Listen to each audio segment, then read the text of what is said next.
বাংলাদেশ জাতীয়তাবাদী দল বিএনপির বহুল প্রতীক্ষিত এবং কাঙ্ক্ষিত গৌরীপুর উপজেলা এবং পৌর বিএনপির কমিটি ঘোষণা হয়েছে।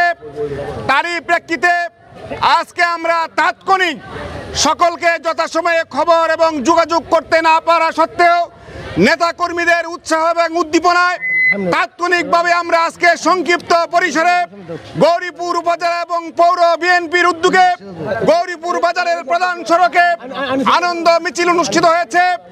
আজকের এই নবগঠিত গৌরীপুর উপজেলা এবং পৌর বিএনপির কমিটির এখানে উপস্থিত আছেন বিভিন্ন সম্মানিত সদস্যবৃন্দ, উপস্থিত আছেন বিভিন্ন যুগ্ম আহ্বায়ক বৃন্দ, উপস্থিত আছেন উপজেলা বিএনপির সংগ্রামী সদস্য সচিব জনাব জননেতা হাফেজ আজিজুল হক সাহেব সহ বিভিন্ন অঙ্গ সহযোগী সংগঠনের সংগ্রামী নেতৃবৃন্দ।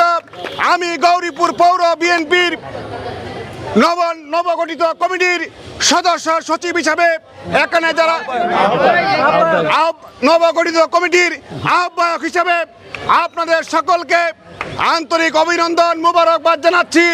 আমরা পরবর্তীতে আপনাদেরকে সাথে নিয়ে আমরা একটি পরিচিতি অনুষ্ঠান করব। সকলের সমন্বয়ে সকল দল মত গ্রুপিংয়ের ঊর্ধ্বে উঠে আমরা সকল নেতৃবৃন্দদেরকে নিয়ে আমি গৌরীপুর পৌর বিএনপির আহ্বায়ক হিসেবে গৌরীপুর পৌর বিএনপির একটি আলাদা পরিচিতি সভা হবে।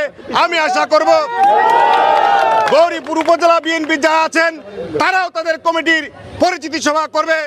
আমরা পরবর্তীতে এখানে যারা যুগ্ম আহ্বায়ক রয়েছেন, যারা সম্মানিত সদস্য রয়েছেন, উপজেলা বিএনপির যুগ্ম আহ্বায়করা রয়েছেন, পৌর বিএনপির যুগ্ম আহ্বায়করা রয়েছেন, আমি আকাশের অবস্থা খারাপ এবং সময়ের সংক্ষিপ্ততার জন্য যেহেতু আমরা পরিচিতি অনুষ্ঠানটা এখনো করি নাই, আমরা পরিচিতি অনুষ্ঠানে আমরা মিডিয়া কর্মীর মাধ্যমে সারা দেশব্যাপী আমরা ছড়িয়ে দেব আমরা কমিটিতে কে কোন অবস্থানে রয়েছি।